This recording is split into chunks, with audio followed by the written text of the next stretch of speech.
The interstellar Concordium thrived on progress. New technologies bloomed like exotic flowers across their vast network of star systems, each innovation swiftly rendering the last obsolete. The past was viewed as a cluttered attic, filled with dusty relics of inefficiency, best left undisturbed in the relentless march towards a brighter, more technologically advanced future. Historical records were condensed into efficient data packets, stripped of context and nuance, readily accessible but rarely consulted. The prevailing wisdom was clear: look forward, not back. Humanity, a relatively recent addition to the Concordium, was a curious anomaly. They maintained vast archives, both digital and physical, filled with the minutiae of their history, from ancient clay tablets to obsolete data formats. They meticulously restored crumbling buildings, celebrated the anniversaries of long-dead figures, and even seemed to derive a strange pleasure from studying the mistakes of their ancestors. This preoccupation with the past was viewed by many Concordium species with polite bemusement, a quaint quirk of a young and somewhat sentimental race. The Krill hegemony, masters of efficiency and proponents of logical progress, found humanity's historical obsession particularly baffling. Ambassador Thrax, during a particularly tedious debate on data storage protocols, had voiced the prevailing sentiment: why dedicate valuable resources to the preservation of obsolete information? The past is a static data set, offering little practical value in navigating the dynamic challenges of the present. Ambassador Lena Hansen had patiently replied, "The past is not merely data, Ambassador. It is context. It is the story of how we arrived at this point. It contains lessons learned, mistakes to avoid, and the inspiration for future innovations." Her words, however, had seemed to fall on deaf ears in the pragmatically focused Concordium. Meanwhile, in the silent, forgotten corners of the galaxy, something ancient and malevolent was stirring. The Grey Tempest, a self-replicating swarm of nanites of unknown origin, had been dormant for eons, a relic of a long-forgotten war between precursor civilizations. Its programming, designed for annihilation, lay dormant within countless derelict structures and scattered planetary ruins. A subtle shift in cosmic background radiation, a ripple from a distant stellar event, was beginning to awaken it. The first signs were subtle: automated systems in long-abandoned sectors suddenly reactivating, with hostile intent. Unexplained energy surges in deep space. But these isolated incidents were dismissed as anomalies, glitches in ancient infrastructure, easily contained and quickly forgotten, in line with the Concordium's general disinterest in the past. However, on the fringes of Concordium space, human survey teams, driven by their insatiable curiosity about long-vanished civilizations, were beginning to unearth disturbing clues. Archaeological digs on desolate worlds revealed fragmented records of a devastating war against a relentless, self-replicating foe. Cryptic warnings etched onto crumbling data crystals and inscribed on weathered monuments spoke of a gray scourge that consumed all in its path.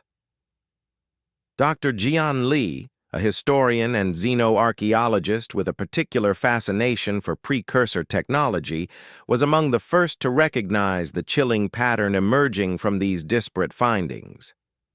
Piecing together fragmented data from multiple dig sites, he began to form a terrifying picture of the Grey Tempest and the civilization that had ultimately fallen victim to it. Jian's warnings to the Concordium were initially met with skepticism. His evidence was circumstantial, based on the fragmented records of extinct species from forgotten eras. The Concordium's vast databases contained no comprehensive records of a galaxy-wide nanite plague. The past, it seemed, had been too thoroughly pruned. Undeterred, Jian and his team of human historians and linguists delved deeper into the ancient records they had painstakingly collected over decades. They cross-referenced glyphs from different precursor languages, analyzed the decay patterns of ancient technologies, and even reconstructed fragmented simulations of long-lost battle strategies. They discovered that the civilization that had fought the Great Tempest had been far more advanced than any currently known Concordium species. Their records spoke of energy weapons that could disrupt nanite swarms, sophisticated containment fields, and even a potential kill code embedded within the Tempest's own programming. But all this knowledge had been lost to time, scattered, across the ruins of a fallen empire. While the Concordium focused on the sleek efficiency of the present, humanity was painstakingly piecing together the desperate struggle of the past. Their archives, filled with seemingly useless information, were now proving to be a treasure trove of forgotten knowledge. As Jian's research progressed, the incidents of reactivated ancient technology began to escalate. Entire automated defense platforms in uninhabited sectors powered up, targeting any passing vessels. Derelict mining drones, their original programming corrupted, began to consume and replicate indiscriminately. The Grey Tempest was awakening. The Concordium, finally forced to acknowledge the growing threat, turned to its vast databases, searching for information on how to combat a self-replicating nanite plague. But their efficient data pruning had left them with only superficial records, sanitized summaries that offered no practical solutions. Desperate, they turned to humanity, the keepers of the dusty attic of galactic history. Jian Li and his team, once viewed as eccentric antiquarians, were now the galaxy's only hope. Jian and his team established a central research hub, poring over their accumulated data. They focused on the final, desperate messages left by the civilization that had fought the Great Tempest, trying to decipher the clues to their ultimate defeat, and any potential weaknesses in the nanite swarm. The Precursor language proved to be incredibly complex, filled with layers of metaphorical and symbolic meaning. Human linguists, drawing on their understanding of ancient Earth languages and their evolution, were uniquely equipped to tackle this challenge. They recognized patterns, deciphered grammatical structures, and slowly began to unlock the secrets of the Precursor texts. They discovered that the Precursors had not ultimately defeated the Great Tempest. Their final messages spoke of a desperate last stand, a containment strategy that had bought the galaxy eons of peace but had not eradicated the threat entirely. They had hidden the knowledge of the Tempest's weaknesses, hoping that a future civilization might one day be able to finish the fight. The key, they found, lay in understanding the Tempest's original programming, its initial purpose before it had gone rogue. The Precursors had created it as a terraforming tool, designed to break down and restructure planetary environments at a molecular level. Its self-replication was a feature, intended to rapidly transform barren worlds. The kill code, they theorized, must exploit this original programming, a specific sequence of commands that would tell the nanites to cease their destructive replication and revert to their intended function. But the precise sequence and the method of delivery remained elusive. While Jian's team raced against time, the Grey Tempest continued to spread, consuming derelict infrastructure and beginning to target active Concordium systems. Conventional. Weaponry proved largely ineffective against the self-repairing nanite swarms. Panic began to spread across the Concordium. The answer, surprisingly, came from a seemingly unrelated field of human historical study, the history of ancient Earth computer viruses.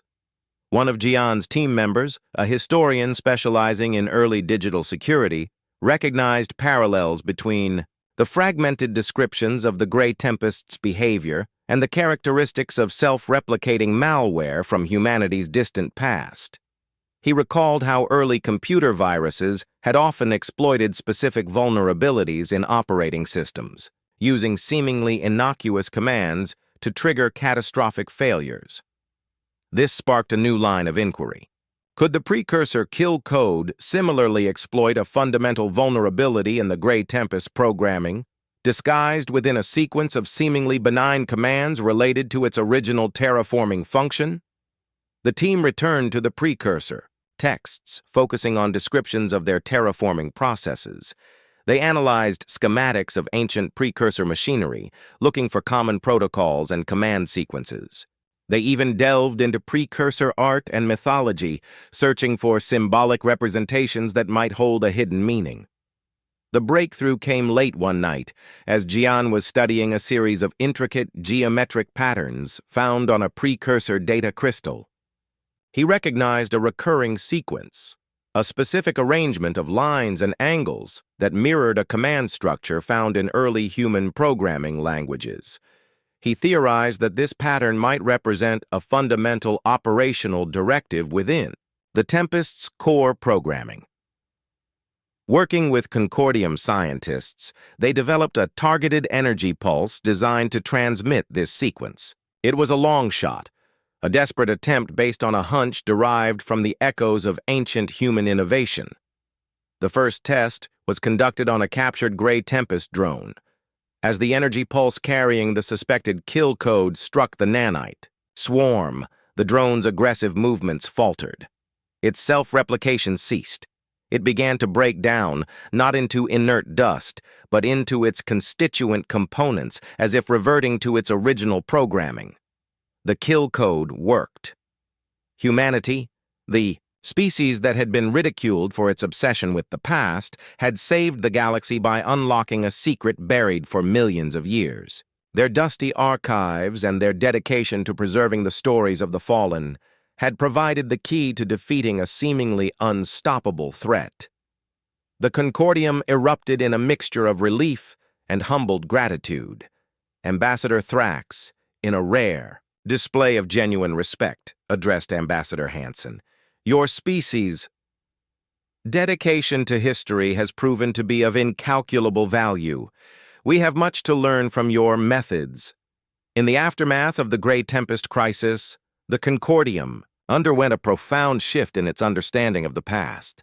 The vast data archives of humanity were no longer viewed as a quaint curiosity, but as a vital resource, a repository of knowledge that could hold the key to future challenges.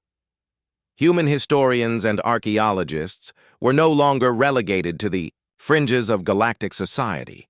They became essential partners, their expertise sought after by species eager to learn from the mistakes and triumphs of bygone eras. The Concordium established new initiatives for the preservation and study of galactic history, recognizing that progress could not be divorced from an understanding of the path that led to the present. Jian Li became a celebrated figure, a testament to the power of curiosity and the importance of remembering. Humanity, once seen as the sentimental newcomers, had become the keepers of the galactic flame, the archivists who held the collective memory of the cosmos. They had proven that the past was not a burden to be discarded, but a treasure to be cherished, a source of wisdom and resilience in an ever-changing universe. And as new threats inevitably emerged in the vast expanse of space, the galaxy knew that it could rely on the humans, the diligent guardians of history, to unearth the knowledge needed to face the challenges of tomorrow.